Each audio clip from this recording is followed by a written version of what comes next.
powerful episode of Pleasure Principles, the podcast where we dive into the hidden patterns of love, intimacy, and healing. I'm your host Avik, and today we are unpacking a subject that touches so many lives, yet often remains shrouded in silence, like codependency, narcissistic abuse, trauma. Yeah. So, to guide us through this, I'm really honored to welcome Sherry Gaba. So, welcome to the show, Sherry. Thank you. Thank you so much for having me. Thank you for doing what you do in the world. Amazing. Thank you so much for joining today. And uh, dear listeners, before we delve deep into the discussion, I'll quickly love to introduce you. It's Sherry. So, Sherry is a psychotherapist, life coach, and leading expert on addiction and recovery. So, you may have seen her on VH1's Celebrity Rehab, CNN, Inside Edison, uh, E News, and more. So, she's also the author of Love Smacked, where she addresses the relationship addiction and the codependency. So, through her private practice, media appearances, and her own podcast, The Love Fix, she has given countless people the tools to break free from the toxic cycles and reclaim their sense of self worth. So, I'll not take much of your time, dear listeners. Let's get into the discussion. And Sherry, welcome to the show. It's really, really pleasure to have you here. Thank you for that introduction. I appreciate that. Thank you so much. So Sherry, I'd really love to start with. I mean, it's a very common words we hear, but I'd love to hear from you. Like, what exactly is love addiction? So, love addiction, there's a lot of signs and symptoms to it, but it's Mm, known as a process addiction. So, we usually think of addiction as substances like drugs or alcohol, but love addiction is a lifestyle addiction or a soft addiction. So, it would be similar to having a food addiction or a mm, sex addiction or a gambling addiction or a shopping mm, addiction. It's a soft addiction or lifestyle addiction. And it's basically has the same feelings as a substance. It has the same mood altering activity and behavior. It creates that same euphoric state that a drug would cause, but this time it's about a person's identity. And so when they're with someone, if they break up, there's this mm, longing for this attachment. There's this longing for these pleasurable feelings of this lost relationship. It's this craving. And without a relationship, you feel really very empty. You feel like you're kind of in the void of nothingness. Um, and what happens is you're more going to be more vulnerable to toxic relationships because you feel like nothing if you're not in a relationship. You just don't have an ability to self soothe, to be in your own skin, to be comfortable in your own skin. So when you get into a relationship, you often over adapt to what others want. There's no boundaries. You have a fear of letting go. You have a fear of the unknown. You try to change others to meet your needs, and then you'll turn yourself in a pretzel to meet their needs. You won't feel whole unless you're in a relationship. You have this deep-seated fear of abandonment. It has withdrawal symptoms, just like if somebody was addicted to heroin, they have withdrawal symptoms. And the bottom line is we give up who we are to be with somebody. And it's mm. agonizing and it's empty and it's obsessive and you feel like you'll never find love again, which is not true, but that's how it feels. Got it. Yep, yep. So, if you can also share, like, how can someone tell the difference, like, between being in love and being addicted to the idea of love?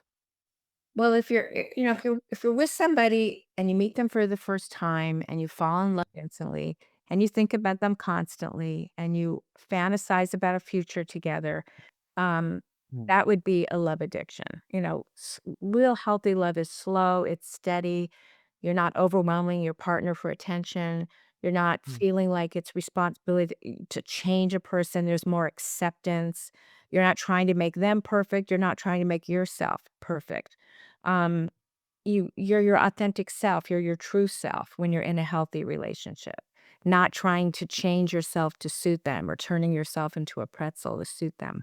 mm, You're not hyper vigilant. You don't overact to the slightest sign that they're not interested in you. You feel You feel good. You feel like that feeling of flow that this feels really good. This doesn't feel anxious. I think when people feel really anxious, I think a lot of times it's a sign, uh-oh, this could be love addiction again. And a lot of people with an anxious attachment style will have love addiction because that's what makes them feel comfortable being in a relationship. And when they're not, they feel really awful. They don't know how to regulate their nervous system. So when you're with someone that's in a healthy situation, you feel regulated, you feel calm, you feel like there's a flow. There's no feeling of emptiness. You haven't lost your self-esteem to be in this relationship. So, love addiction itself is not calm. Healthy love is calm. Yeah. Yeah. So, lovely. I mean, that's really an eye opener. And uh, many people ask themselves at some point that, am I in a kind of toxic relationship? So, what are the kind of clear signs that someone is caught in one? So, for instance, what I was saying earlier, I just want to reiterate, if you are a love addict, there's a good chance you're going to be vulnerable to toxic relationships because you're so afraid to be alone. So you're often going to settle for less. So a toxic relationship is usually characterized by a constant worry about the partner. Do they love me? You're obsessing about them. You're altering your life habits and needs just to be with them. You give up who you are to be with that person. They become the single most important thing in your life. You obsess about every little detail for fear of losing them. If you're in a toxic relationship, you notice subtle changes in their texts. You're very, hyper aware of what they're, writing, what they're doing on a daily basis. You're ruminating over them, obsessing over them, and you want to spend every minute with them. And then when you're with them, oftentimes you're just walking on eggshells, because you're so uncomfortable being with them. You feel guilty for everything because often a toxic person will project everything onto you. It'll be your fault, everything that's going on or isn't going right. So you often feel guilty. There's a lot of fighting that goes on when you're with a toxic person. Um, it just never seems to stop. They're manipulative, they're controlling. You just don't have the freedom to be who you want to be. Um, your partner's making decisions for you. They're dominating your actions. A toxic person may feel they have the right to tell you who to spend time with, how to dress, how to do your hair. Mm, In healthy relationships, people make decisions together. They make decisions independently. No one is controlling them. mm, Unfortunately, in toxic relationships, there can be a lot of yelling and insulting. There can even be physical abuse. Um, there's a lot of disrespect. Um, does your partner know that they're disrespecting you? Yeah. If uh, are they chronically late? Are they forgetting important events? Um, and are they dishonest? Do they lie to you? Dishonesty is definitely a sign of a toxic relationships. Um, so there's kind of a misalignment in what they say and what's really going on. Um, and the most important part of knowing you're in a toxic relationship is when you lose yourself, you stop taking care of yourself, you stop taking care of your self-care. You withdraw from the hobbies and activities that you enjoy. You start giving up don't take care of your appearance, mm. and you neglect your mental, physical, and spiritual health. Uh, okay. Hmm. So like, I mean, do toxic relationship always show themselves dramatically, or can they sneak up slowly over time also? I'm sorry, what is your question? I'm saying like, do toxic relationship always show themselves dramatically, or there is some slowly over time as well? No, they're usually very fast and furious. They start very fast. There's usually some kind of love bombing that's going on where Mm. they're, trying to kind of suck you in. They're Mm. that's generally what their manipulation is. They want to kind of capture your attention very fast. And remember, if you're a love addict, you're Mm. be easily captured because you want that attention. You want to be loved so badly. So it feels so good. And then you get in the relationship and suddenly they're not the same person they were when they first met you. So that's that's definitely a sign of being in a toxic relationship, that they start out really fast and furious, and they try to get your attention really fast. They promise all these things, and then suddenly they become this other person. So, there's quite a difference between the beginning of the relationship and then what ends up happening in the relationship. Mm. Okay, okay, got it. And so why do we become addicted to the toxic relationship? Like even when we know that they are harming us. So a history of toxic relationships usually leads us to attract men and women when we're trying to recreate a familiar toxic cycle of the family we grew up with. Mhm. So, like, toxic relationships are usually a subconscious desire to resolve unresolved issues that might have happened as children. So, for instance, if a parent was there for us, if the father Mhm. who fails to protect their child from abuse from the mother and is emotionally distanced, the tendency is to attract men in our adult lives that are also unavailable and distant. So we're basically recreating whatever we went through growing up. I'm not saying all toxic relationships are created that way, but often it's because we didn't get what we need. We weren't given the nurturing, the attachment. It all stems from how we were raised. What was our relational experience with our parents? If we were properly able to develop self-esteem or a positive self-image, we'd have more self-love. But if you grew up where your parents aren't there for you, maybe there was abuse or neglect, maybe there was a divorce, maybe you were parentified where you became sort of like the adult and your parent was the child. This is gonna Mm. lead you towards toxic relationships. Uh, you know, we that's just how it works. You don't get what you need when you're younger, then you're gonna end up attracting that, because we Mm. want what we know, and if that's all we know, then that's what we end up attracting. Understood. Yep. So okay, that's really amazing. And like is it purely emotional, or are there even a kind of biological or neurological factors that play a role? I think the neurological factor is that love addiction is an addiction, and it does Okay. have to do with the chemicals, and it does have the same state as withdrawal. If we're not with someone, someone who has a love addiction is not only addicted to romance, but it's addicted to the highs. When we talk about substance abuse, we're always looking for that first high. So an alcoholic will say, "Oh, I'm always looking for that first high, the one when I first realized how great alcohol makes me feel." Well, love addict is the same way. They're looking for that first feeling. Um, for me, it was, I had a boyfriend when I was 14 or 15, and it just made me feel like, "Oh my god, someone wants me, someone loves me," and it felt so good, and I spent a long time looking for that kinda high, but that's not really healthy. Okay. Okay. And I mean it's humbling to realize how much our brains and bodies can get hooked on the Yeah. chaos, like mistaking it for the love. Am I right, or you want to say something on this? That's why it's so important if you have early trauma to get a great Mm. trauma therapist, someone like myself who's licensed, Mm.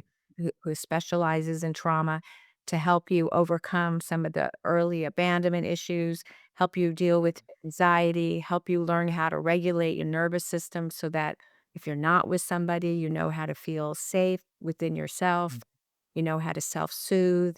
You don't need to look outside yourself. The opposite of addiction is connection, and the first step of connection is to connect with ourselves. Okay. Okay. So amazing. That's really amazing. And um like and perhaps like the most hopeful part is like how do we begin to overcome the toxic relationships? What do you say? So we start looking at our relationships as opportunities to heal, to grow, and become self-aware. Self-aware. So if you're someone listening to this podcast and you know that Mm. you go from one relationship to the next, or you keep attracting toxic people, this is just opportunity for growth.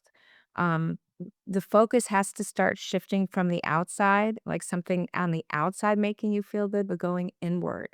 inward connecting to yourself, and inward connecting to your higher power, inward connecting to your highest self, your highest version of you, connecting to infinite intelligence, just connecting to something greater than just a person. A person can't make you feel good on the inside. So, to really understand that every relationship that you manifest in your life is really just a mirror of the relationship you have with yourself. So if you keep attracting toxic relationships, you're probably not, you're nurturing your addiction to them, and you're not taking care of your own self. You're not, you're maybe you've given up self-care. So it's first and foremost we have to have we have to give up that toxic relationship with ourselves, and really get to the root of what is this dark side of us? What are these shadow side? To be aware that healing an addictive toxic relationship doesn't happen overnight. It's a process, and it's welcoming the process, and welcoming that it's a constant work in progress.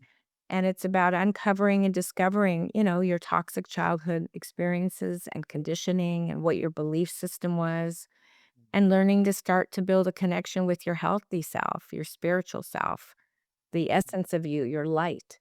And at the beginning, it might feel, difficult because you're kind of letting go of an addiction, so to speak. Um, After a while, once you find the light in you, you start to feel really Yeah. amazing. You've suddenly have more confidence in yourself.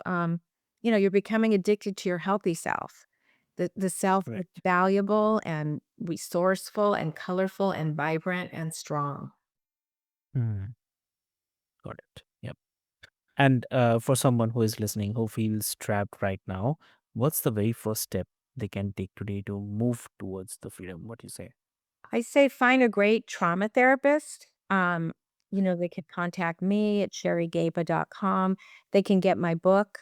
Hopefully, you'll put the link of my book in the show notes. It's called Love Smacked, and at least give you an understanding of what love addiction is, what toxic relationships are, and then all kinds of tools to be able to help you Mm. heal.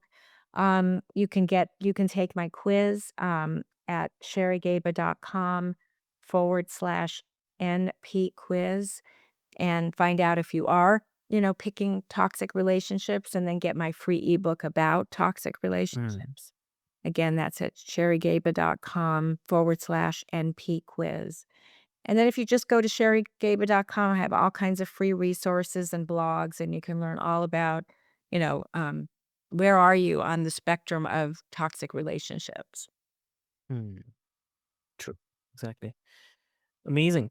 Lovely. And I'd say that that's the reminder. I mean, that healing begins with even the smallest act of reclaiming power, which is definitely incredibly liberating. So, uh, Sherry, thank you so much for bringing so much clarity and compassion to this conversation. Oh, you're very welcome. Thank you for having me. Amazing. And what I love most about your work is that you don't just define the problem, you illuminate a path forward. So, for all the listeners, like if you resonated with anything that we talked about today, please know this that you are not broken. You do not have to stay stuck in the patterns that hurt you. Healing from codependency and toxic love is not about becoming harder. It's all about becoming more whole, more aware, and more rooted in your own words, I'd say. So, if this episode spoke to you, share it with a friend, family, or someone whom you love the most, and subscribe for more. And let's continue these conversations together. So, with this hope, until next time, this is your host Avik signing off from Pleasure Principles. Stay curious, stay kind, and never settle for the love that costs you your sense of self. So, thank you so much.